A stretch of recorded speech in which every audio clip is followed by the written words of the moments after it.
first thing I'm going to do is I'll just let you know about my supplies. I have a 16 by 20 canvas, and your canvas may be smaller, that's fine, or you might be using canvas sheets, whatever's convenient for you. And so my brushes are the right size for my canvas. Your brushes might be smaller. I'm just going to be using a large, a medium, and a small, and then a little tiny detail brush. So if you know, these two might be interchangeable, the tiny and the small, but just so long as you have something that you can get things like the little buttons on our coat. So the bare minimum, just have 3 different sizes of brushes, and I'm only using 4 colors of paint: red, blue, white, and black. If you have purple, you can use purple. Otherwise, we can just mix the purple on our palette. Super easy. And Denver is a really dry place, so I always have water. And of course, I'll use water to clean my brushes, but I'm also going to put it on my canvas just to moisturize my canvas a little bit, get some humidity on there, and that will help my paint move around more smoothly. So I'm just picking up straight up water, plain old water, putting it on my canvas all over, just so that when I put my paint on, it won't dry out too quickly. Denver's a really dry place, and the heater is on in the winter, and the air is dry, dry, dry. Acrylic paints are made out of water and pigment, which is just crushed up color, basically, whatever they use to make the color. And it has a binder in it that's like glue, and it also has plastic. So it's water soluble when you're painting. You can clean it with your brushes, clean your brushes with the water, I mean.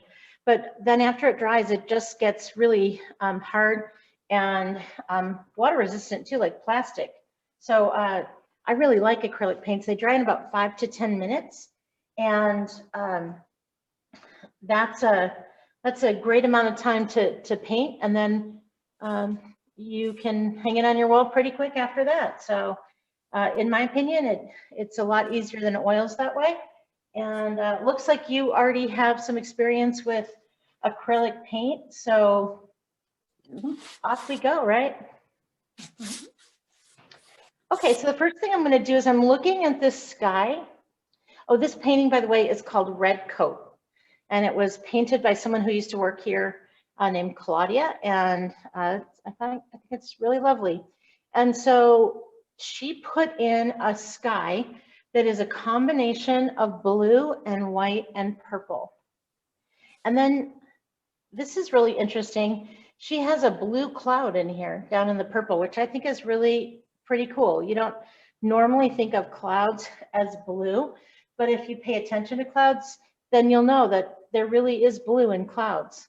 And so I think that's kind of special. I like that. So I'm going to pick up some white first. And I'm just going to put a bunch of white streaks. This is going to look silly and sound silly, but I'm going to put some white streaks in the top half of my canvas. Which brush are you using? Oh, pardon me. I'm using a big brush, a large brush. Okay. Thank you for asking. I'm putting in the streaks just because I want my blue and my purple to not be too solid. I want them to be broken up into streaks. And by putting on some white streaks first, that's going to make it easier to have those streaks in when I put in the color. So if you have purple, you can go ahead and use purple. I'm going to mix my own purple. I'm going to pick up some blue, and I'm going to pick up some red, and I'm going to swirl those together. Now my purple is not going to look exactly the same as the purple in the painting because every artist mixes differently, right? Everyone will mix differently, but also we have a lot of different colors in the studio of paint, and we only use the primary colors in our YouTube videos and in our classes online. So my purple is not going to be the exact same color as her purple. I already know that. I don't know exactly which one she used. She might have used a fluorescent purple, but I'm going to mix my own. So, so my purple's going to look different, but I'm good with that. I'm looking at hers and thinking that's a violet, a nice violet. All right, so I can already tell my purple is quite a bit different, but that's okay. No one's ever going to see the original painting. They're just going to see yours, and they're going to think you're a genius. Mix, mix, mix. Okay. One thing that I did learn, though, is try not to mix too much at once, because you don't want to use all of your other colors before you need them. So yeah, mine's looking pretty different. And I'm going to go ahead and put in the purple areas of the painting. And then I'm going to come back over it. I'm going to go halfway down. I'm going to come back over it with a little bit of white and then some blue. And I noticed that my paint wasn't mixed well, and I'm getting blue. So that's okay. So go ahead. So where it's really dark, I'm going to add some white streaks. I'm not blending them in on my plate, on my palette. I'm just letting it blend on the sky, on the painting, because that way I have a more unique look. My painting's not going to look exactly like hers, and I'm good with that. Just so long as we have purple streaks and we have blue streaks, and we're going to go about halfway down. And I noticed that I didn't mix my paints really well, and I'm getting a little bit of red in there, but I'm okay with that. If you want yours mixed better, then you can mix them more. But that's really a personal preference. I kind of like having this wispy, moody sky personally, but again, that's a personal preference.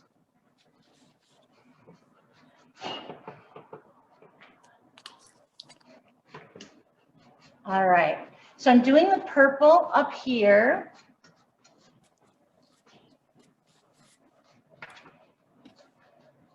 Doing the purple and the blue, and they're just mixing in on my brush, but I don't want to overblend. Friends don't let friends overblend.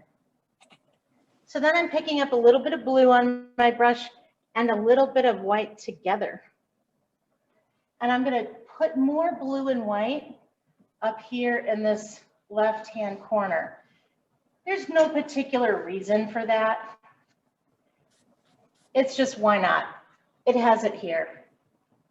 So I'm going to go ahead, I'm going to cover this canvas on the front. I like to look at my painting from about 10 feet away and compare it to the original. Now, I'm not going to try to make a duplicate of that, but I do want mine to be similar. So I'm seeing that mine needs some more white.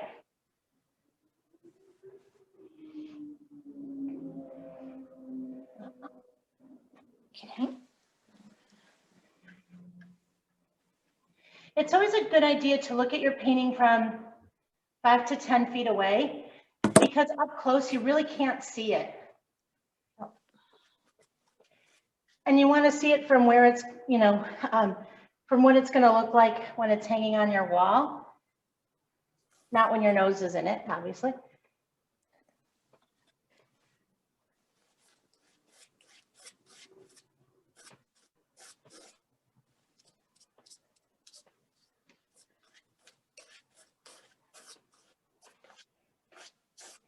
That was a surprise when I went to, my husband and I had a little trip to France a couple years ago when our youngest son was in college. Actually, he had just graduated from college, and we thought, oh, now we can celebrate, and actually our money's our own again. And so we went to France for a week. And so I saw a lot of the master's works in museums there. And I was amazed that the impressionistic paintings look terrible up close. Monet's, Van Gogh's, horrible up close. But from 10 feet away, unbelievably wonderful. So that's really what we're going for, is something that we like 10 feet away. It's good enough for them, it's good enough for us, right? Right. So I have to be careful. I'm trying to put more white in, but I do have to be careful that I don't mix all my colors and make them muddy. And it's kind of going in that way, so I just have to be careful. I don't want to blend, blend, blend. Friends don't let friends over blend.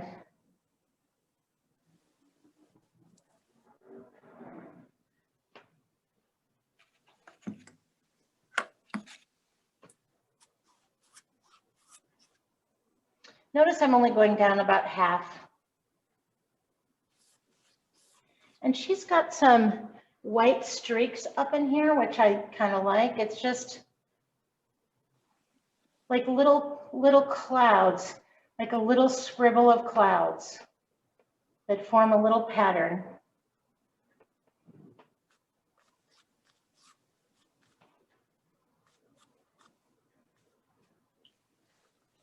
I don't know what kind of clouds those are that are long and stringy and look like a scribble in the sky, but she's got some in there.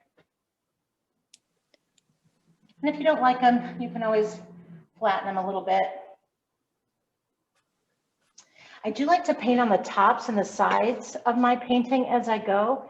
And the reason for that is that's called a gallery wrap. And when you paint your paintings on the tops and the sides and on the bottom as you go, then they look finished and you won't need a frame. And it's not hard. I'm just using whatever paints on my dirty brush to do the sides as I go. And then I'll just fix it a little.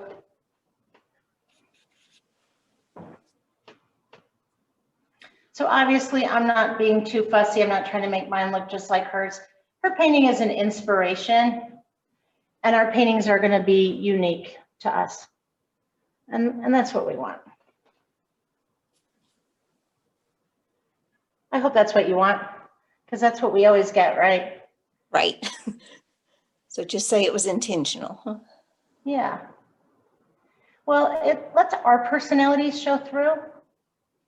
And it's nice when no two paintings are alike. One's just an inspiration for another one. And here, this is that blue cloud, and I'm still using that same big old brush. I'm just scribbling it in a little bit. Just to scribble.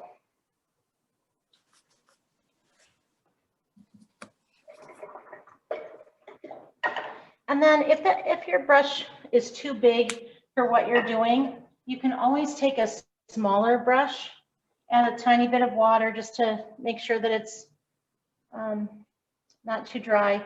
And then you can just touch things up with a smaller brush. You can always do that. I'm going to put a little bit of white right at the top of that blue cloud. And what happens is when it's daytime, the sun is coming from the top, right? So clouds tend to be whiter at the top and bluer at the bottom.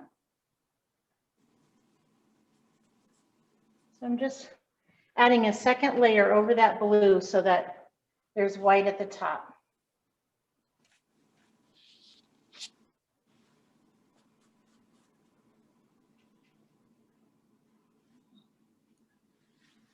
And you can put a little bit of blue underneath your other clouds if you really want. It's just optional.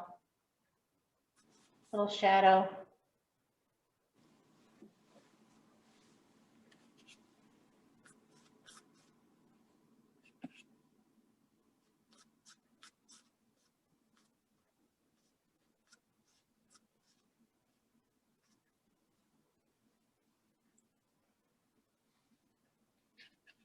All these colors in here just add some visual interest. I'm going to step back. I know mine is still not very bright. I'm going to step back and see if I can live with it.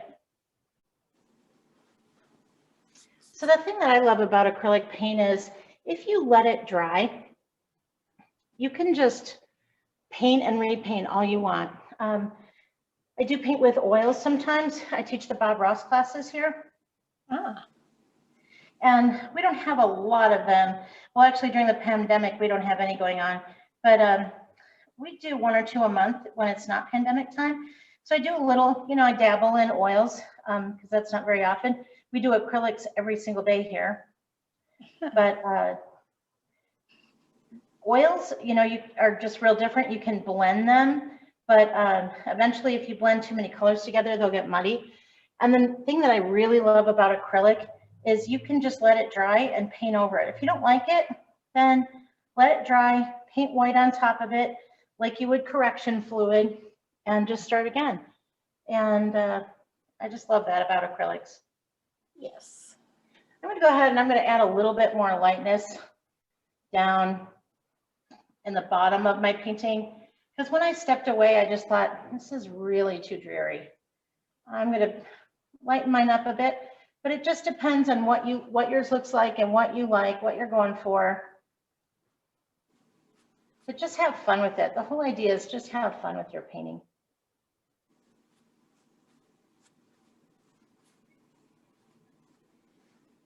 Just adding a little bit of pink down here is lightening mine up a lot. Just make it a little more cheery for me.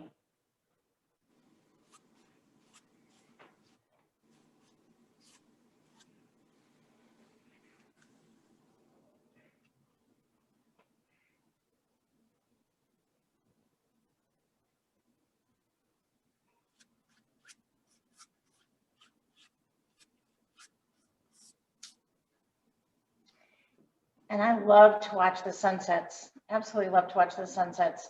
And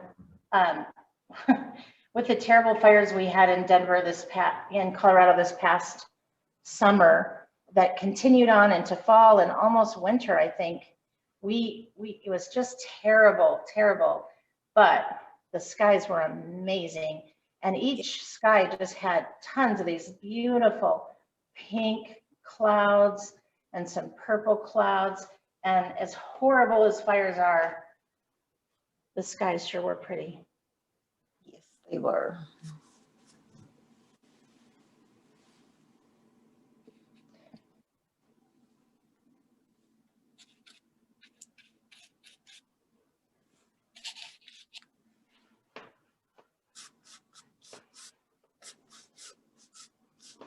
All right, so my philosophy is if you're 80% happy with your painting, then leave it alone. And the reason I think 80 is good is because if I try for 100, I'm probably never going to get to 100, and 80 is most of the way there. And so if I'm happy with 80, then tomorrow that 80 will probably be 90 when I look at it, because we're always our own worst critics when we paint.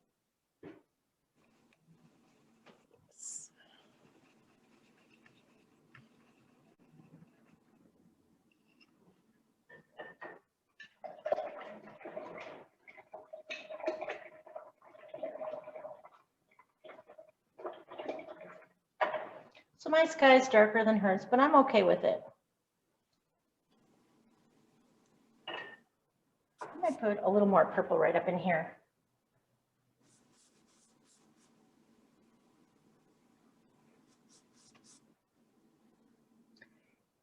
Just my purple is not the same mix as hers. We have a bunch of different shades of blue in our kits that we use for our online classes and for our private events. We use phthalo blue or ultramarine blue, but we have a lot of different blues here in the studio. We have cobalt blue and primary blue and cerulean blue, and just it's crazy how many blues they make. And then same thing with red, warm red, fire red, on the oils, crimson red, bright red. And so no two skies will ever look the same if you're putting in purple, because you might be using a different red than the other artist. And so I'm okay with that.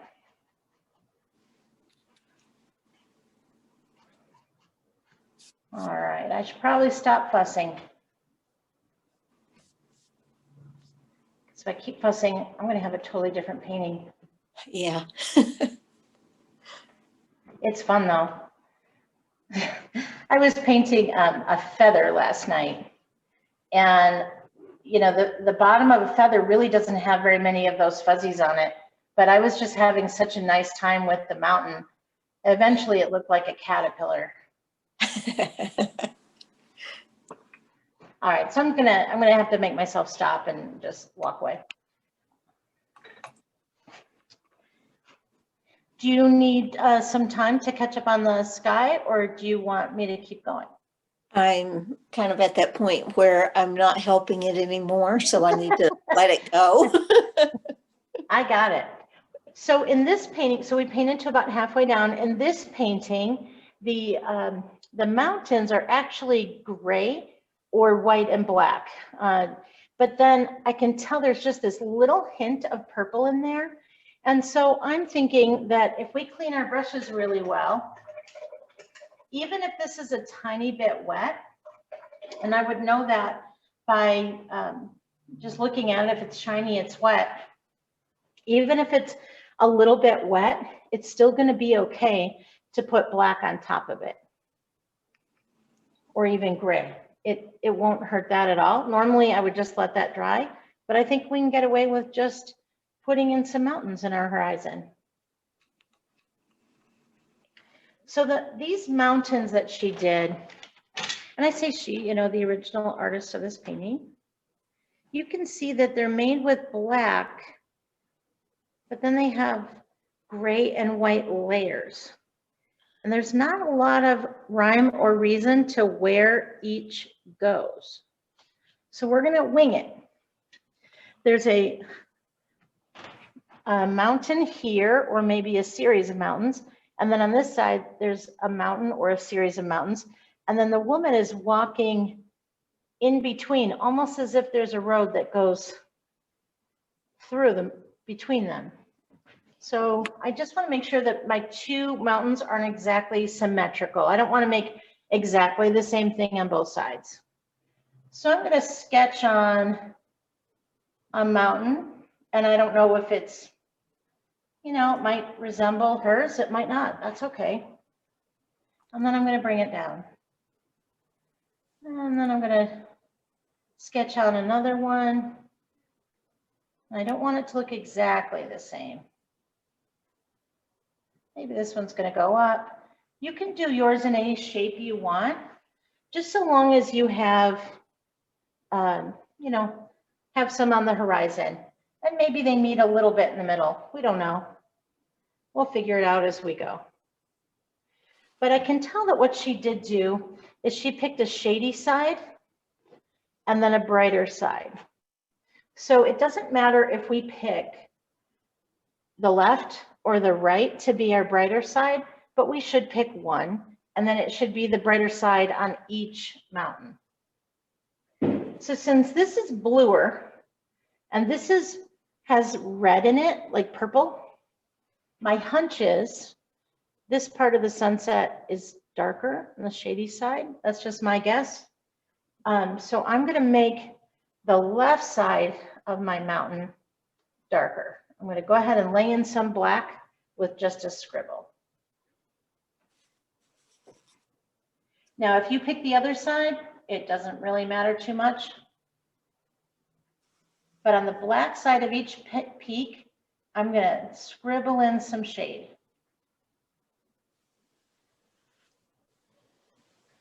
On the shady side, rather, I'm going to squiggle in some black. That's what I meant to say.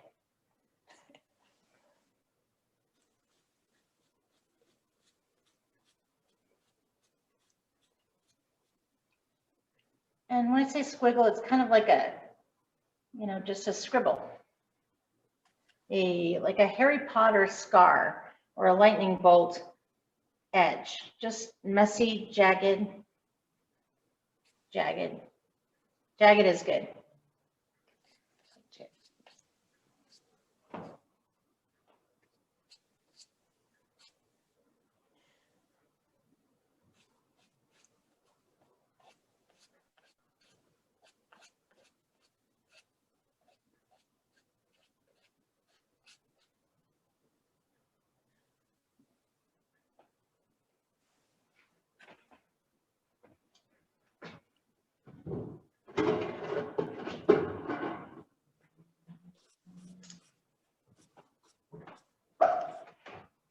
Then I'm going to take that black on my dirty brush and I'm just going to mix it with a little bit of white.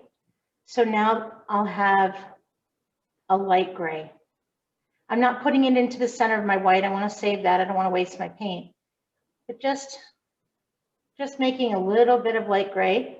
And I'm just using my brush just the way it was, just dirty brush. I don't need a lot of this.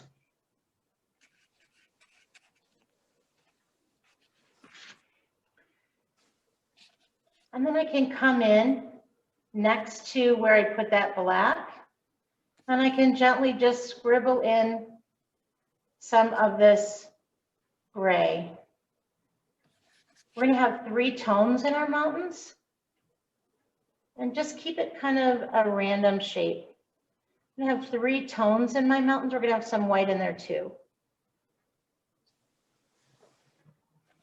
This is adding texture and a little variability to the layout. And you can overlap with your black if you want.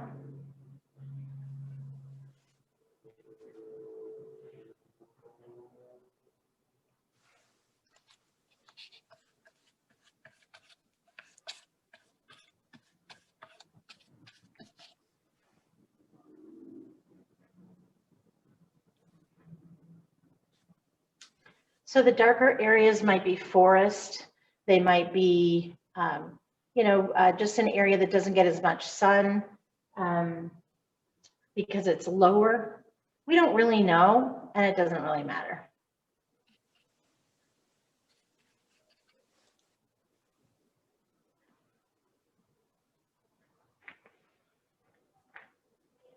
Then with that same dirty brush, I'm going to go in and pick up even more white. And I'm just going to pick up some white on my dirty brush. And I'm going to try to put some a little higher, some white, because it would make sense that snow is on top of the mountains, right? A little higher. And then I'm just going to pull it down wherever I want. But I'm going to start high so that there's a little bit of snow on some areas of the mountains.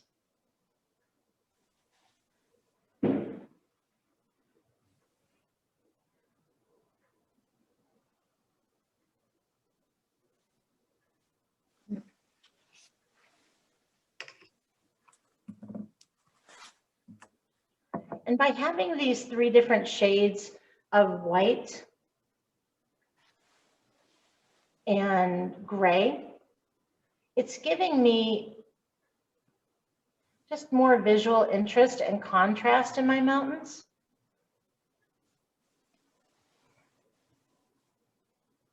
And really the mountains aren't the focal point of the painting anyway, but it does just make the background look a little more interesting. And then if it looks if there's too much contrast, it's too stark, you can just take your brush and just break it up a bit. I'm going along with the slope of my mountain when I brush it, for the most part.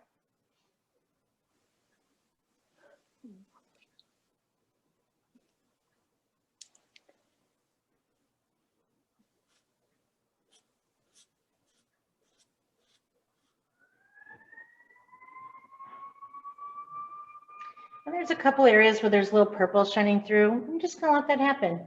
I'm not at all worried about it. That's where there's maybe some sunset reflection on the snow. I don't know. Not really sure and don't really care. Up close, it doesn't look good, but I'm gonna walk away and see if I'm okay with it. I'm gonna ask myself, do they look like they could be mountains? These are going to have some big old trees over them anyway, and so is this one. So I'm not real concerned about the mountains.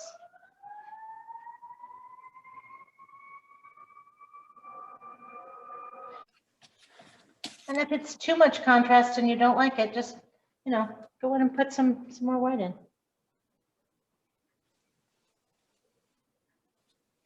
but I didn't clean my brush. Do you see that? I still have that white on, I still have that black on. And so I can come underneath and I can just use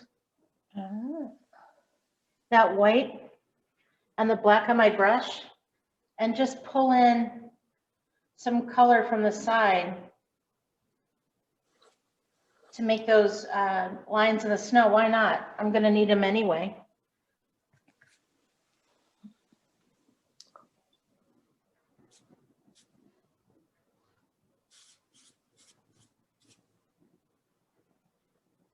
If you have a lot of black on your brush, probably not a good idea to do too much of it if you have a lot of black, but you just have a little bit. We're gonna have to do this anyway. And then on her path, she has quite a bit. So I'm just using the paint that's there. One, because I'm a little lazy, and two, because why not?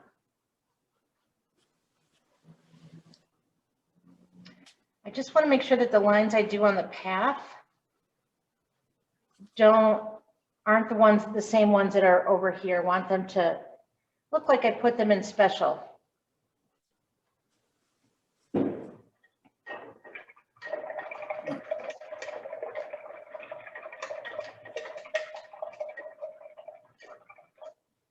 My paint was getting a little thick, and so when your paint gets a little thick, you tend to get these canvas lines, and nothing wrong with that if you like the canvas lines, but when your paint gets like creamy peanut butter, it's time to add a little water just so that it's more smooth. So mine was getting a little thick, and so to get rid of those canvas lines, I need to put a drop or two of water on. Now, not too much. If I put on more than a drop or two, I'll get streaks, and I don't want that either.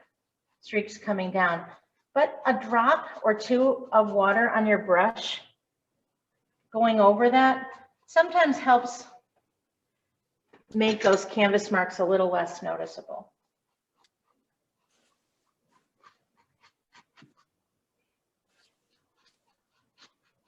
I don't want to overdo it.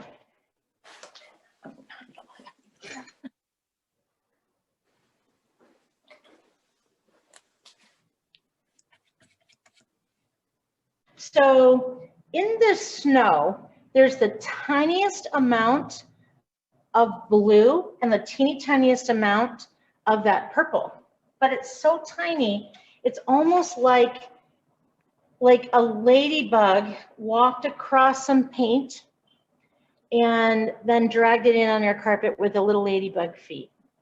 It's so little, just the teeny tiniest amount of paint. So I'm going to be really careful. I use just the tiniest amount of paint, and I'm going to barely touch this canvas. Oh my goodness, so little. And I'm going to just barely touch it with just the tiniest amount. Notice I put my brush in a little bit of water too. And this is the purple? Yeah, but it's such a teeny tiny amount that you really can't see it unless you look up close. So I'm going to put on, I'm barely touching the canvas. Like Bob Ross used to say, 2 hairs and some air. So I barely touched it, and then I would put that in the water. Then I clean my brush really, really well. And then I'm just going to swoop it. And it's so light, you can almost not see it. But it just adds, so what happens is, snow is made of water, of course, and water reflects colors. And so what this is showing is that in the snow, there's a little bit of reflection of the sky up above. And so that is so light, I bet you can't even see that there's a little bit of purple in there. Not on yours. Yeah. Yeah. And it's also, it's just a teeny tiny bit here, and I have to really stare at it to see it. I'm going to do the same thing with the blue. Now, I'm using Phthalo Blue. Phthalo Blue is a very powerful color, so I'm going to have to be real careful. And I'm just going to sketch that back and forth a bit in the path. Ever so softly. And blue, basically blue is a good color for a couple of things. One, things look bluer when they're farther away. That's why skies look blue. That's why oceans look blue. That's why mountains look blue from a distance. So blue is a good color for painting things that are far away, and also for painting depth. So like it makes this path look lower. So I added a little bit of blue, and I'm going to pick up, I just had the tiniest amount of blue. It was like a quarter of a lentil, like it was almost nothing. And I just swept that into the path a little bit, and it was still on my brush, and I picked up more white. And any place where I think, oh, maybe I overdid that black from the first step, I'll just put on more white. But my brush had the teeny tiniest amount of blue in it already, so I'm just letting that happen. The beautiful thing about painting snow is never white. It's always reflecting whatever's around it. So if you let whatever colors are in your painting reflect up from the snow a little bit, then you're ahead of the game. Snow is usually off-white. There are some artists who paint landscapes who never, ever, ever use white. They always mix white with another color to make off-white. It just adds some visual interest to your painting, to have a little bit of reflected light in there.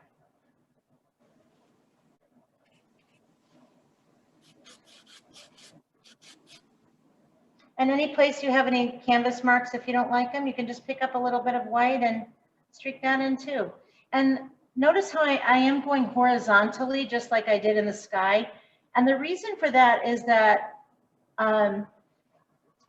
in the sky, it's because clouds sweep across the sky because of the wind, right? So it sweeps across the horizon, making horizontal movements in the wind.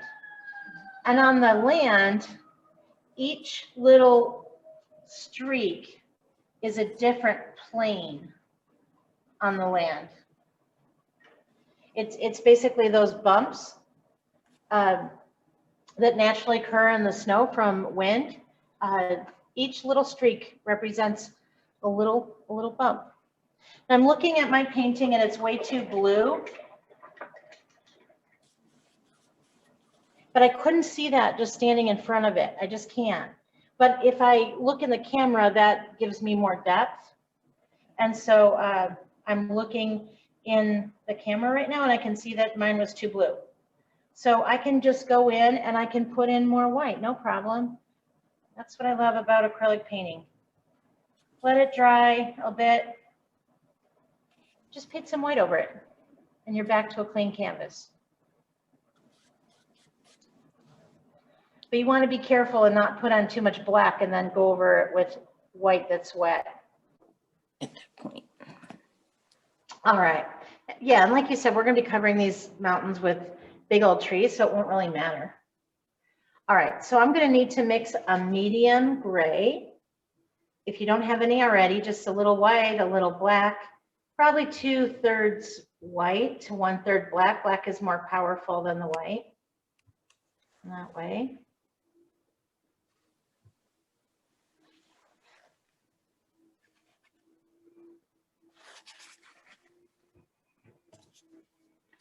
And I'm going to start right here with this one, and I'm going to make the trunk first. I'm using a medium flat brush to do this. And I'm just going to kind of measure how high up it is. For my 16 by 20 canvas, it's like a loose hand up. If you're using a smaller canvas, then you'll have to do it accordingly. But it's right about here.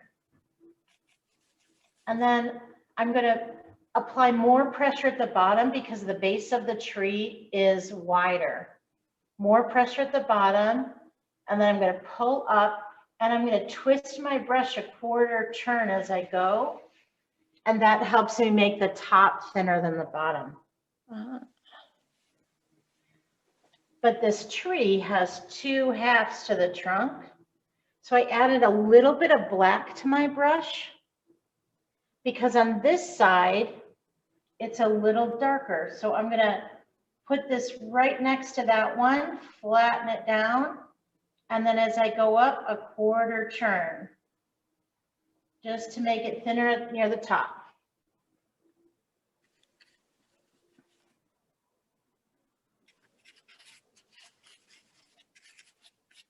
And that was just kind of a lazy way of making the left side a little darker than the right side, because remember, that's our shady side.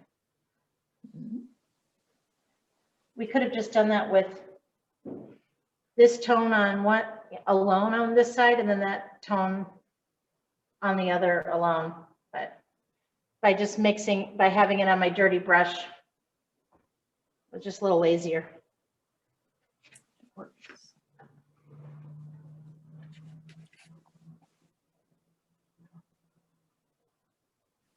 A little easier. I'm going to keep using my medium flat brush.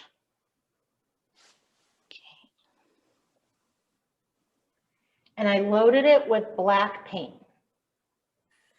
So you'll see on this tree, there's dark and then there's snow, and the snow's not bright white. So what that tells me is if it's not bright white, it's not really the focal point. Her red coat's gonna really be the focal point, and then the white snow falling on the red coat. So by having the trees black and then gray rather than black and white, it takes the attention off of the trees, and the attention is going to be right on that coat. But the first layer of this tree is black.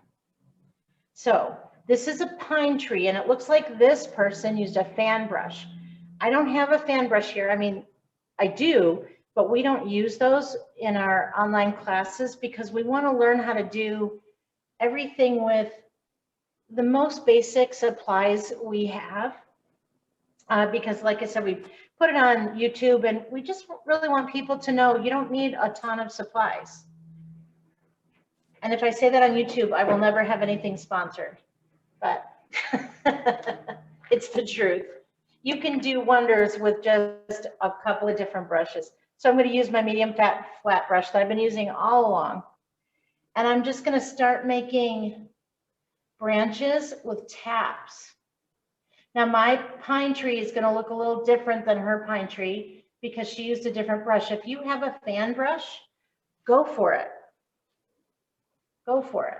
I love fan brushes, but you don't need one. You can also do it by just tapping on your branches with a flat brush.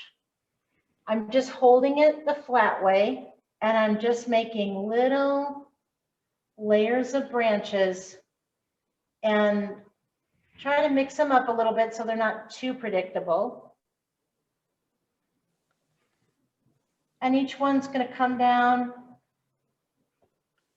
on the sides, and then as I go up, they're going to get closer to the tree because I need that triangular shape. There go my mountains I was fussing over. See, it doesn't even matter.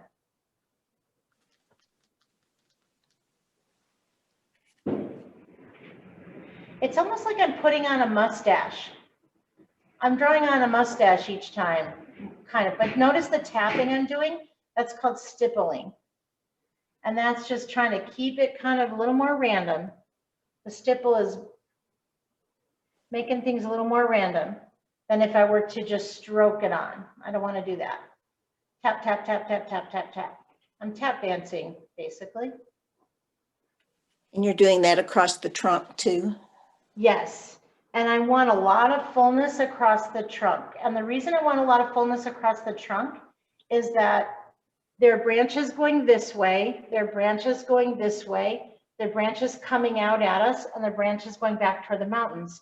And the only way to paint those branches that are coming toward us and back toward the mountains is to just put a lot of fullness over the trunk. That makes sense, right? Yep. So each one of these little layers that I'm tapping on looks a little bit like a Wilford Brimley mustache. Haven't said that word in a long time, that name in a long time. Just a big old full mustache, a barbershop quartet mustache almost. No, those curl. These aren't curling. But notice how it's getting more, it's getting smaller, closer to the trunk because we're going up on this pine tree. Now this could be a different kind of evergreen, it's thinner. There are a ton of different kinds of evergreens. The Florida ones are different than the Texas ones, are different than the Colorado ones, and those are different than the Midwestern ones. California's are different from Nevada, so it doesn't really matter. Whatever you, however you painted your pine tree, there's bound to be a pine tree just like that somewhere in America. So if hers is thinner than mine, no problem. I'm just in a different state over here.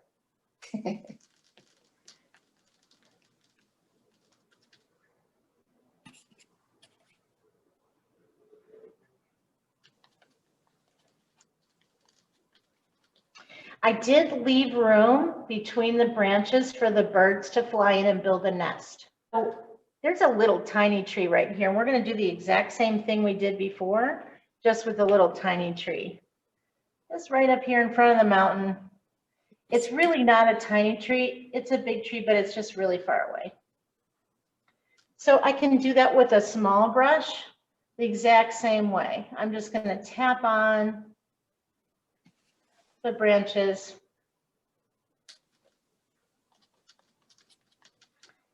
In the same manner that I did before. And I could use a small brush or I could try with a flat brush.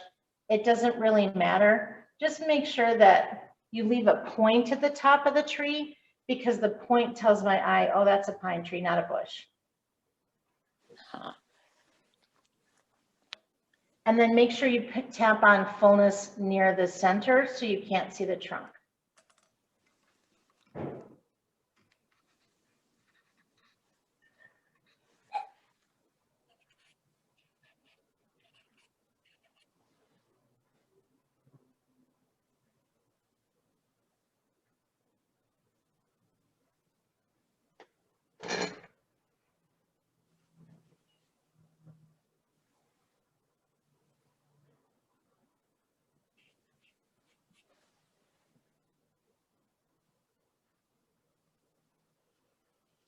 There's another big old tree on this side, but it starts lower. See how much lower it starts? This one's about a third of the way up from the canvas, and this one's way near the bottom.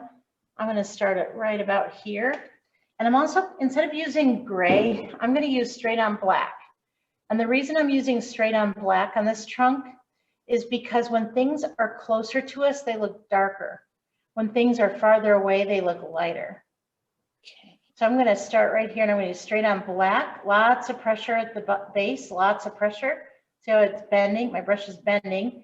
And then as I go up, less pressure, less pressure, less pressure. And I can even turn my brush a quarter turn to make it thinner as it goes up.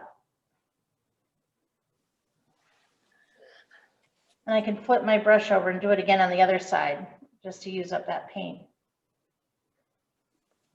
I always start my trees at the bottom and go up because you put more paint at the base because you have more paint when you first start. And then as you go up, you're running out of paint and it just naturally makes it thinner and lighter. And that's what you want for a trunk.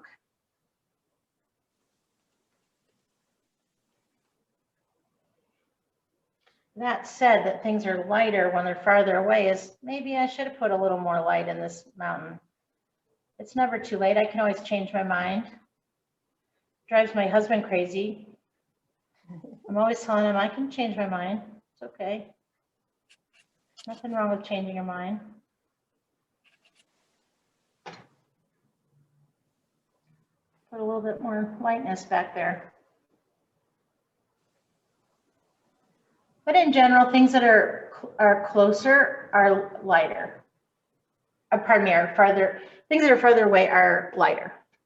Okay, so because this is close and it's big, I'm going to go ahead and use all black for my branches. And I'm going to do the same thing I did here. I'm going to guess because they're near each other, they're probably the same species.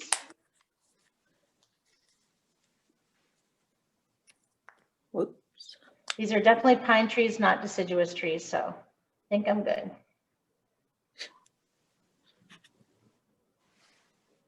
Some kind of evergreen. I couldn't believe when I went down to Florida to hang out at the Bob Ross studio down there, their evergreens are totally different than the West evergreens. They come in like clumps, almost like bonsai trees. They're real different.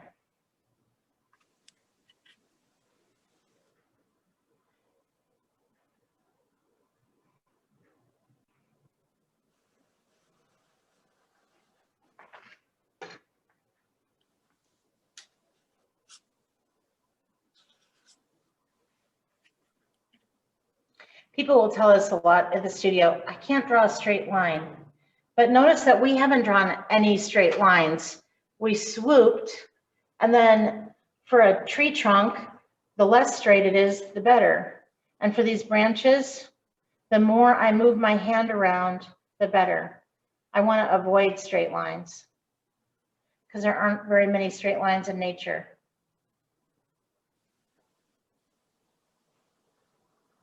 Straight lines are tough to paint. These, the messier we make them, the more unusual the tree, the more realistic our tree will look.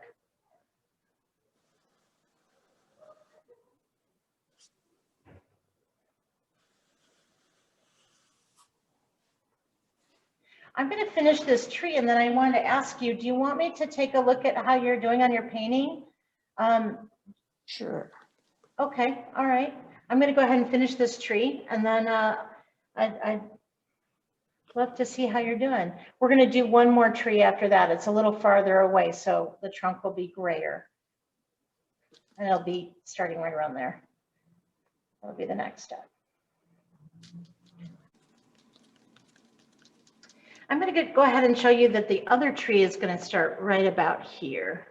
And it's with, I added a little gray to my black because it's farther back, so it's going to be a little lighter in color. Okay. It's right about there, harder press at the base, not as hard as the other one because this is a thinner tree than the one in front. And a quarter turn, and then it's going to stop somewhere right around there.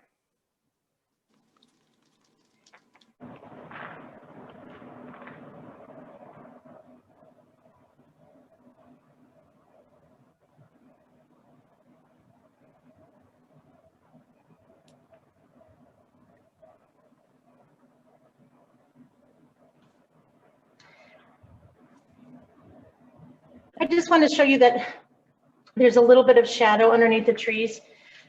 So after I do the trees, I just put a little bit of shadow underneath in just gray, just about the width of the tree.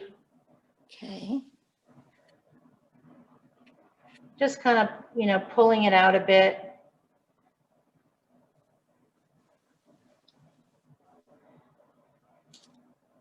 Maybe I'll put a little more shadow on the shadowy side.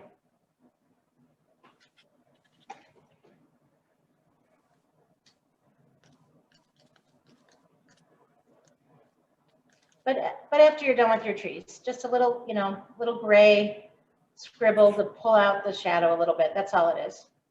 Okay.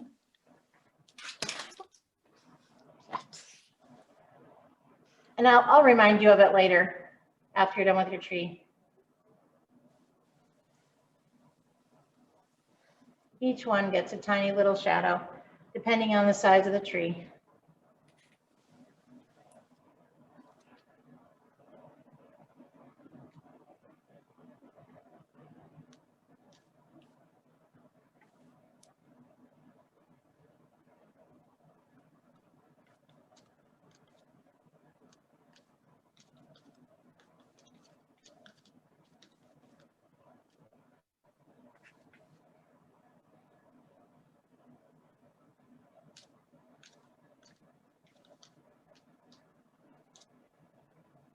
Now, did your tree, yeah, your tree goes all the way off the top of it on the far right. Yes. Yeah, I mean, maybe I could have ended it near the top, but mine's a little taller.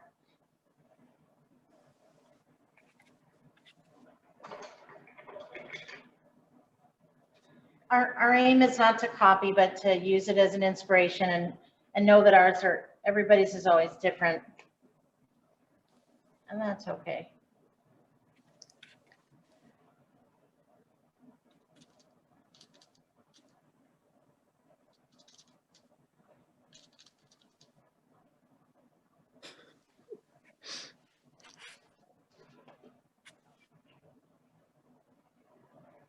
When you're ready, all we're going to do is we're going to just take some of that gray and I'm going to add a little more white to it because I don't want it to be too dark, but I want it to be a little bit gray.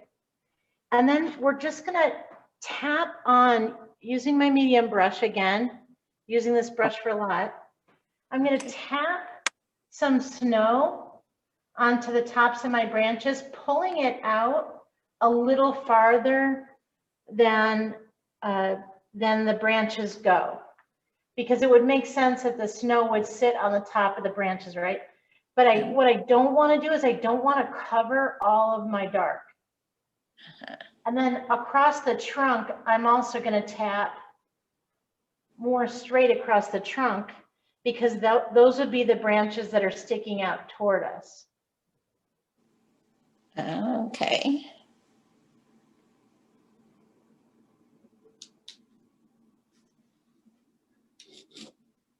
I want to keep a lot of the dark though. I don't want to cover up my dark. You have to have dark to see the light. Good for painting, good for life, right? Right.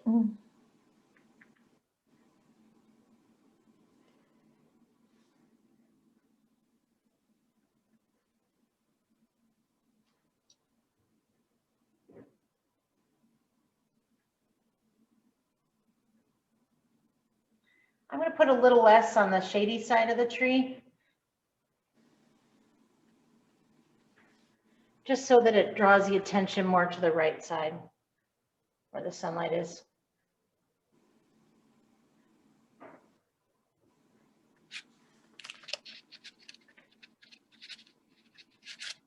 Actually, I guess that's more on the inside because on these trees, the heavier snow is on the inside of the path. And that's an interesting observation actually, because what that's doing is it's pointing the way to the focal point. Okay. So that was very clever of the original artist to do that. You put a little more brightness and it creates a little more brightness on the side pointing to the focal point, and that brings your eye in. You wouldn't notice it as an observer, but it does bring your eye in kind of like an arrow would. Right. So very interesting she chose to do that. Bob Ross used to do that a lot too. Put thought into the composition. So a little less snow on the side away from the girl.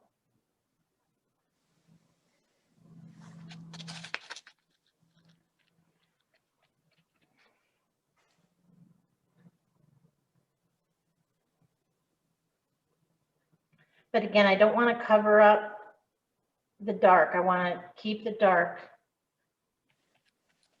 Just putting little snow setting right on top of it.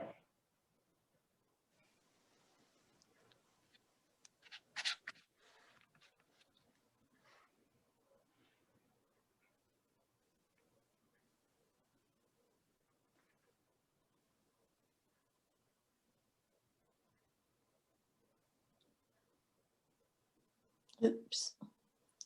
It went right over the top of me. All right. So for the girl, we're just going to go ahead and sketch her on. Okay. And we can do it in white. I would just take the smallest brush and let's just sketch it so that when we do, when we are ready to fill it in with color, that if we made a mistake, we can just blend it out. So that's why I'm going to use white on a small brush. And I want to think about her. I'm going to do her coat first. And I want to think about the shapes in her coat. And so basically right about at the horizon, we're going to put an oval because that's her head.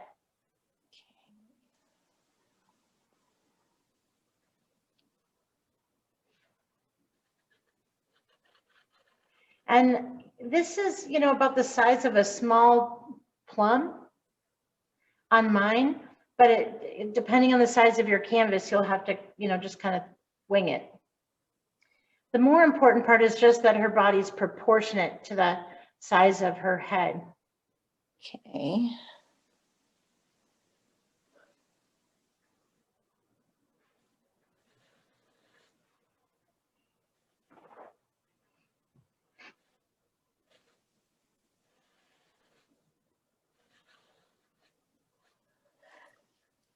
Mine's more like a grape, but I'll take it.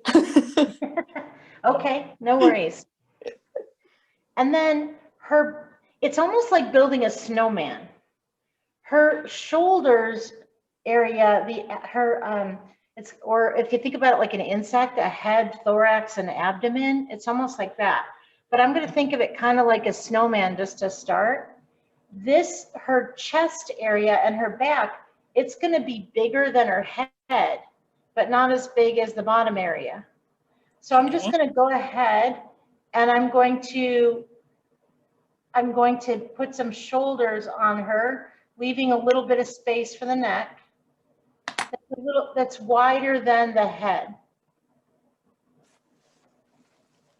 Maybe coming out a finger on each, you know, the width of a finger on each side of her head. And this is just a rough sketch. And then it's going to come down to a point for her waist. And I need to make that, now that's about the width of the height of her head, so I need to make that longer. And notice how it's not perfect the first time. I'm just sketching because I could always blend this away if I don't like it. So I need this area. For me, on my painting, this one's about 3 fingers where the head's about 2 fingers. So about 1.5 times from her bottom of her head down to her waist. Her proportions look like a girl, not a woman. Maybe, or depending on how thick her coat is, maybe it's a woman, or how short she is. We just don't know, but she's not a real tall, slender model looking, just normal. And then her bottom is gonna be longer still. So if this is 2 fingers and this is 3 fingers, this is gonna be 4 fingers. But about double the length of the head for the bottom of her coat. But it's gonna be, okay, so here's her head. So I'm gonna do 2 of those, and then I'm gonna make a flat line because the bottom of the coat, She's going to have little short legs.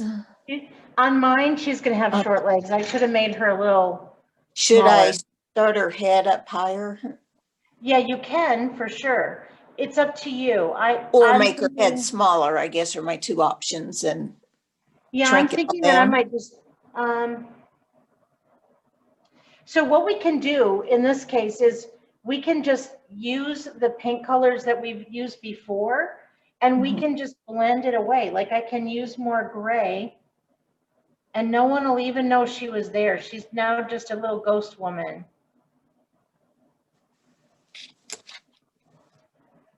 I'm just blending it right away. That's the beauty of using white.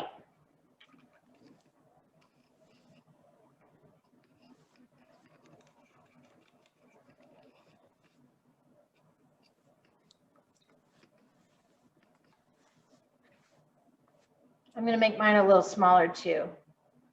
If we were to put that on in red, we just have to live with it.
See, this is a very important lesson I needed, is how to fix things that don't come out right. Yeah, the most important thing is don't make them too permanent to begin with. Yeah.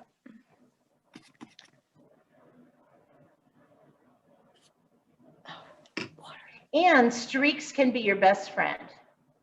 Yes.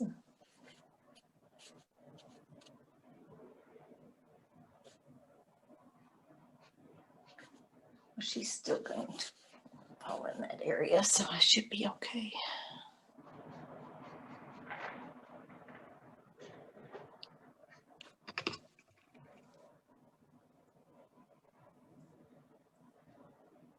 So when I go to do mine, I'm going to move her up a half a head. Yeah.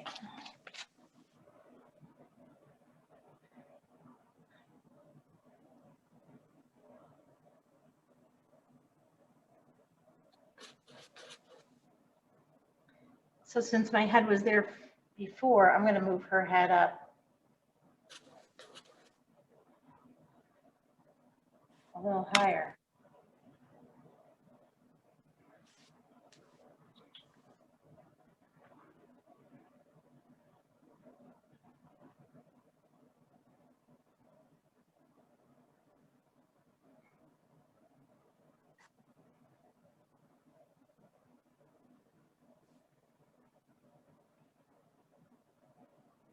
And then I'm going to just do the exact same thing once I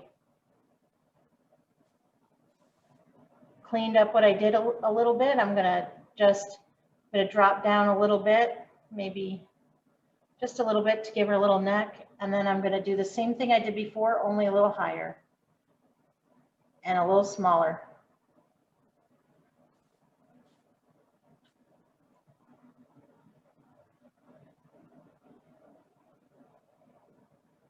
But this shape of her back is like I think that's a trapezoid.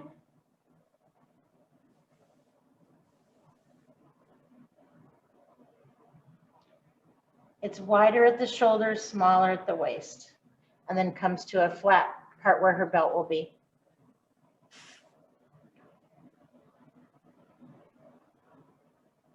Okay. I think she's looking a little better now. I like mine better. Good. Yeah, mine too. It's always good just to sketch it on with something light that you can just whisk away. And then her bottom of the coat, it's, if you look at her chest, it's the same shape, just reverse, more or less, right? Yeah. But then this part is bigger. It almost looks like a bow tie, but this part of the bow tie is bigger than that half of the bow tie. And then the bottom of her coat comes down in a curve.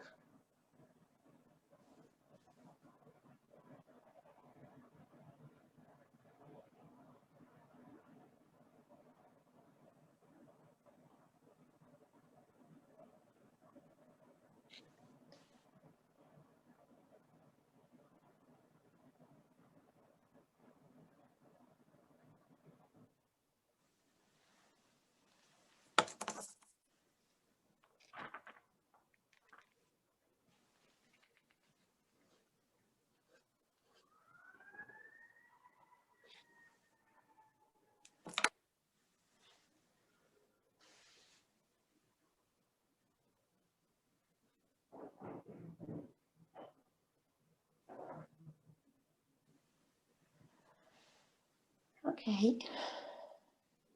I think I'm happy with my little girl. Good. And then her arms on this side, on the right side, this arm is hanging straighter down. And she didn't have the coat end in hands. She just tucked it in front of the coat, which is brilliant. Yeah, that's what I was just thinking. And the same thing over here, but this, on this side, it's more bent. And when you walk, that makes sense, right? Because your arms are kind of swaying. Yeah. Maybe she's fumbling with something in her pockets. We don't really know. We just want to make sure the upper part of the arm is a little bit thicker than the lower part of the arm.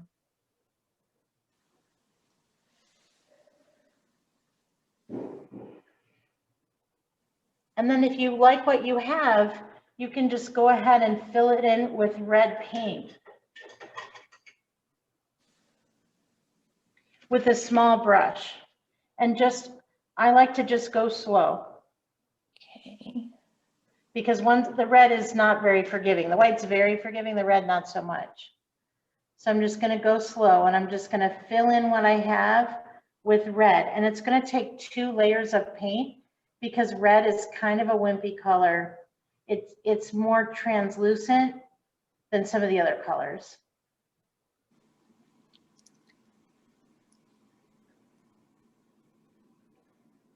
So I'll need 2 coats of it.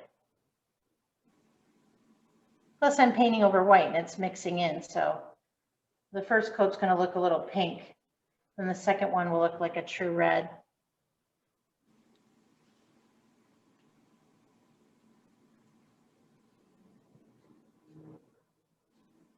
Just going to take my time.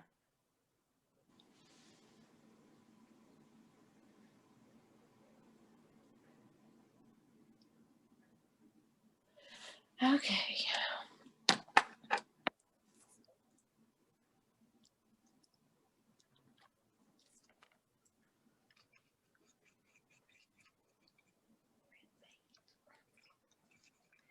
One little trick is when you're painting these small areas, you can take your pinky and you can set it on a dry place and use your pinky to steady your hand.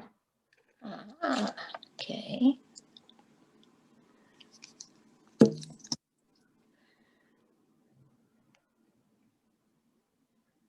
I'm going to have my brush strokes go in the direction that her coat would be so that my brush strokes are more up and down on her coat because that's where the pleats would be.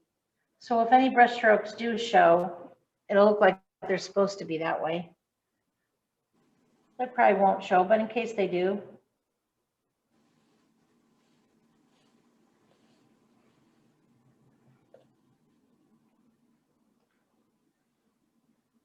If mine ends up looking like the shoulders are just too much, then I'm going to tell myself she's a little older than she used to be.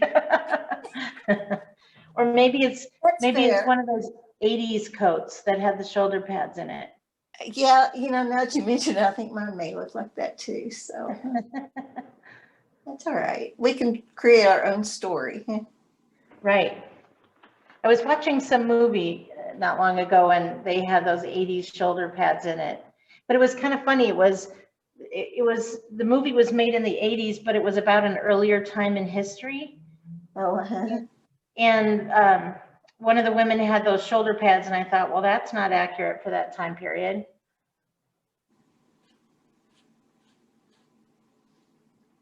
The 80s were all about those shoulder pads.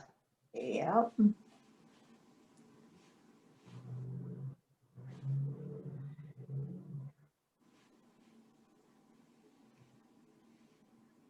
And her hood does not come in close to the neck. It pretty much goes straight down from her head.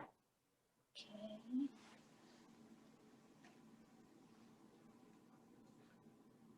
It's obvious she has a hood on.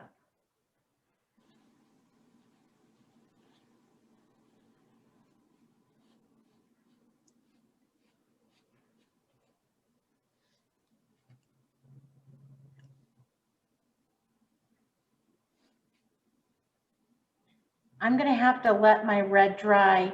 After I get the first coat on, I'm going to have to let it dry to put on the second coat, because sometimes when you put on a second coat and the first coat isn't dry, what you end up getting is that you've taken off the paint with the brush rather than put it on.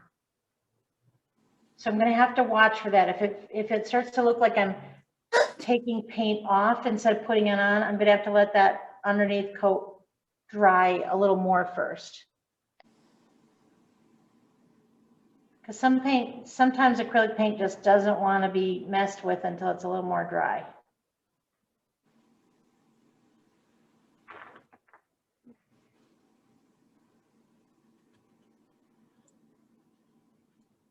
I'm finding that just trying to fill in the first coat. Yeah. Yeah, mine's not gonna look red till the second coat. Right now I've got pink, kind of. And I have a little bit of a white outline around her, and I can go back in later and I can touch that up with more red, or in the armholes, I'm gonna be putting in a little black liner there because of the shadows. So I'm not gonna worry about any white that's showing through at this point. It's all fixable after the first coat dries.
So I'm not going to worry about any of the details. I'm just going to let that first coat dry. But I do want to show you the cool pants, the legs. This artist really did a phenomenal job on the legs.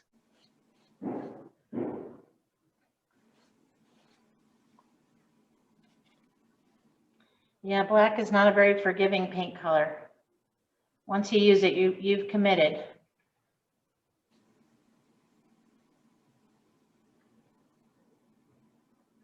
All right.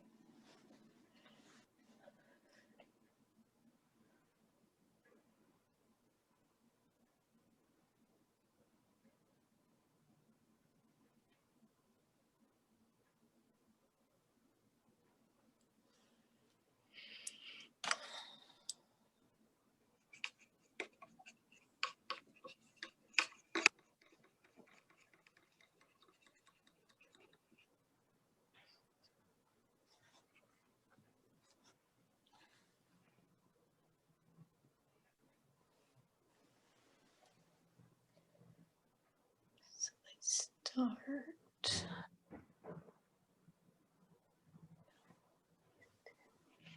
So the same thing, when you put in the legs, it's going to look, the first coat is going to look gray because you're painting over white. But then you put on another coat and it'll be better. How wide do we need to go? Just a little more than her waist. Does that, and then how long? Well, I did her left leg first, and the perspective of this painting is almost like you're standing behind her And kind of to her left. and looking down a little bit. So her legs look shorter than they normally would be because you're not looking straight on at her tushy area. Does that make sense? So her legs look a little bit short, but that's because you're looking up here. But really, it's about the same length as the skirt on her coat. Is that? I would say or a little less? From her waist to the bottom of her coat, yeah, to the top of her shoe is about the same. Yep. Okay. And so this leg is a little tiny bit wider at the top because it's a thigh, right? And then it's going to go in a little bit, and then it's going to go out in a little bit of a curve for her calf. Okay. And this one's exactly the same. It's just shorter because that's how it would look with her stride.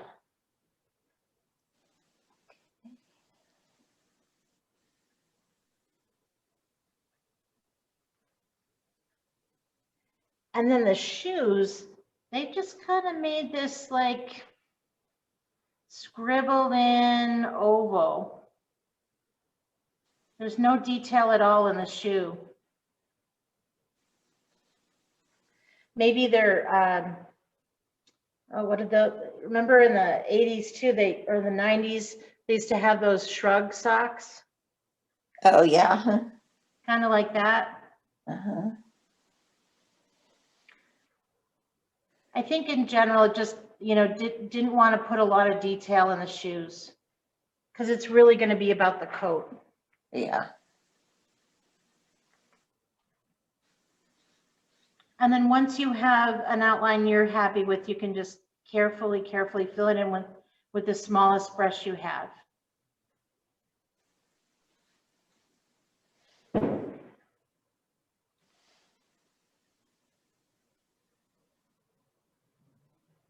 You can always make the legs longer or wider. You just can't make them smaller without starting over like we did before. Yeah.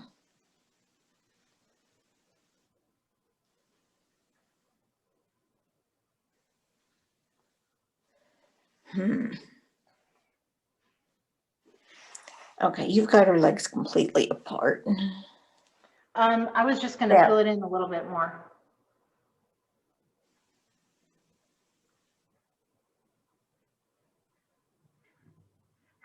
Hers are completely apart except there's this tiny little white line right here between her knees. That's all she put in there. Okay. I'm just kind of going carefully because like I said, you can always make them bigger. You just can't very easily make them smaller. Right.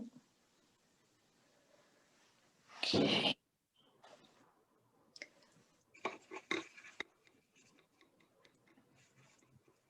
Ah, I just messed it up. Oh well.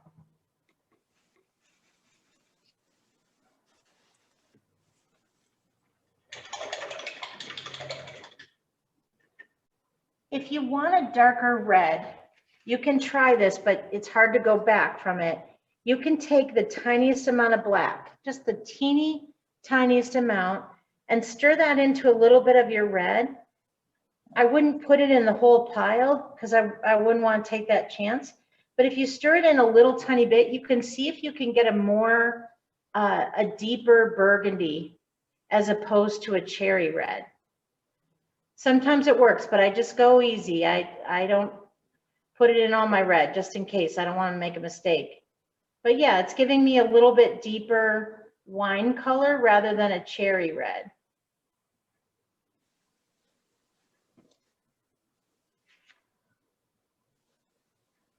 So for my second coat, that's helping darken up her coat a bit. And it just depends on the kind of paint you have, if that works or doesn't work. Maybe you like it, maybe you don't. It's up to you. Won't risk it.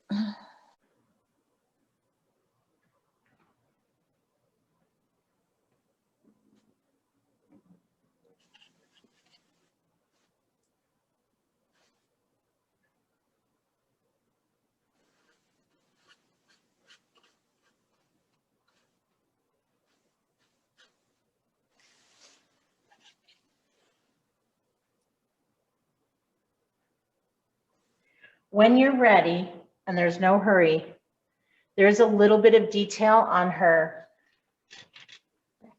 coat. Yeah. And it's just with the tiniest little detail brush, clean finger, and I'm holding my pinky on the canvas. I'm just gonna outline this area in between her coat and her arm with black to create a shadow in there. Okay. And I'm just gonna do it real slow and careful. And then I'll do the same thing on the other side. With the tiniest brush you have. And if you don't have a teeny tiny brush, you can use a toothpick.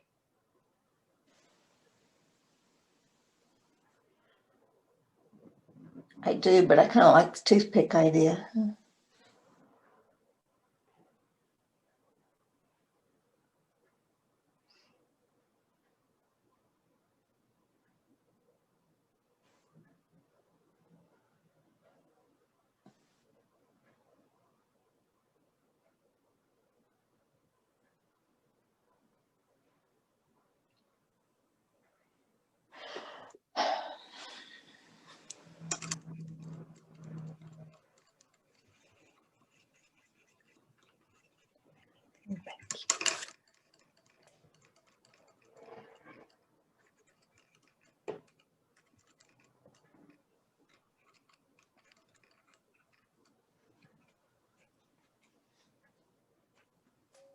Oops.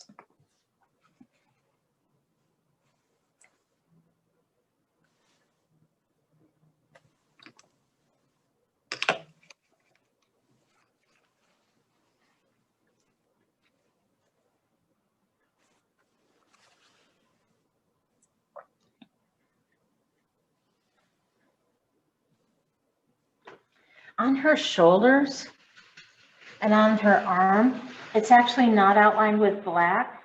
It's outlined with just that dark burgundy. If you mix a little bit and just make a dark burgundy and just use that as your outline.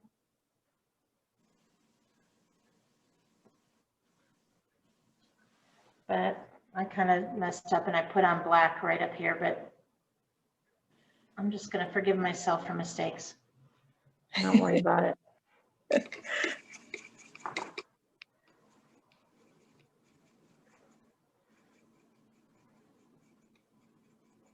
So you're going all the way around the left arm?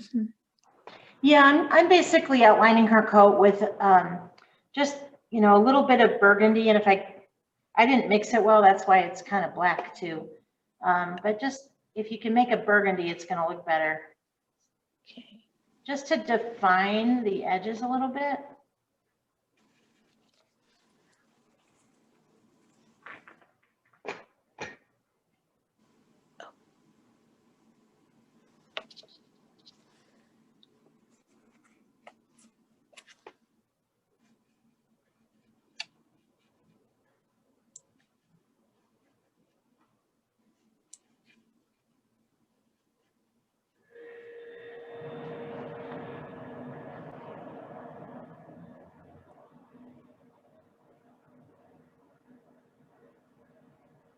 And the same thing, she has a little belt that you have to sketch on.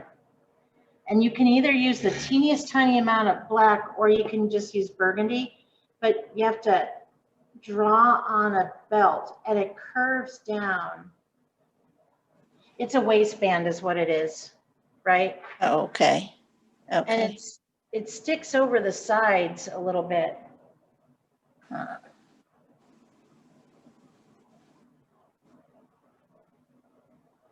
Well, now my burgundy turned red.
And I have to let that dry, but then there's a button on one side and then a black button on the other side, but I have to let it dry before I can put those on.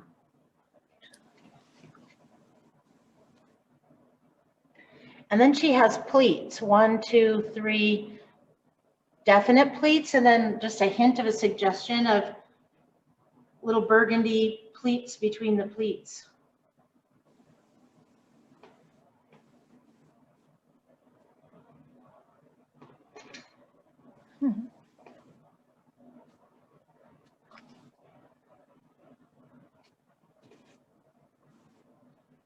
It's kind of a cute coat, isn't it? It is. Well, it's not supposed to be a realistic painting. Those take years or months at least. This is supposed to be a little impressionistic.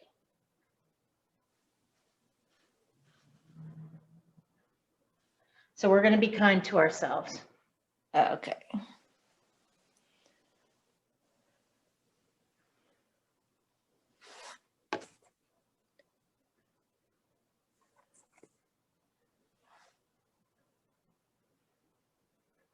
I'm just going to show you, well, anyway, there's where the little buttons go. I'll just use the stick to make my little button. Yeah. On each side.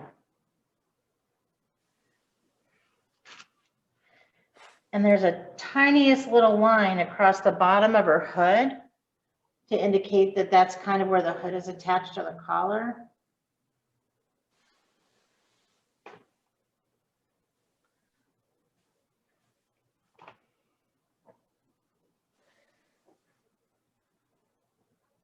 I made mine too thick, but oh well.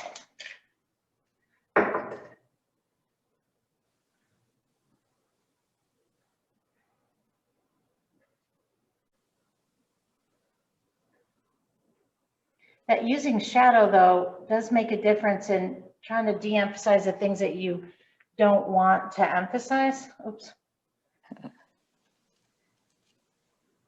So maybe I can make mine a little less of a quarterback by shadowing a little bit more. Let's see.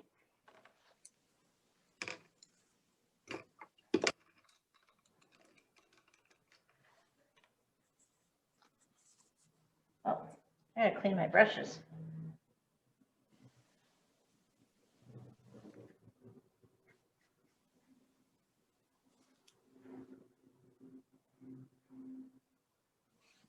If you wanted, what you could do is you could come in and you could just take white and then outline. See what I just did? I just kind of in between. Oh, and just outline, you know, wherever you want to make her legs thinner. But it's more on the outside that I need it. Yeah. Is that not I mean, you going could to- try that, and if it doesn't work, you could just paint over the legs all together and let it dry and start again. Oh, well, okay, there's always that. There's always that. There's always, you know, things you can try. Okay. But I just made mine's legs thinner just by adding white. Yeah. And even on the right side there where you went on the outside of her leg, that still looks good. It doesn't look. Yeah, if you just use a tiny bit of paint. Yeah. Because remember, no one's going to be putting their, hopefully, no one's going to be putting their face a foot away from your painting. Right. If they are, then you need to like find something else for them to do in your house. Exactly. Like leave. Come over here and see my dog. Right. This one might get hung in the back of the garage anyway. You know, it's, we're always our worst critics, aren't we? All right, well, I'm just not going to worry about mine. That's my answer. I'm just not going to worry about it. I'm going to say, you know what? She's a, you know, Yeah. she's got some broad shoulders on her, and that's okay. Some people do, and it's just how it's going to be. So, okay. So anyway, the last step. So our snowflakes are what's left, right? Yep. All we do is take the stick and just tap. That's it. I'm just putting snowflakes everywhere.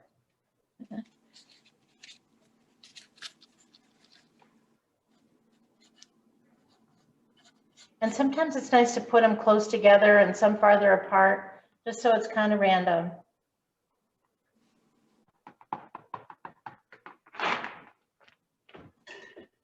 And then don't forget to sign your name in your painting using a little bit of like blue or, you know, whatever color will contrast against the snow.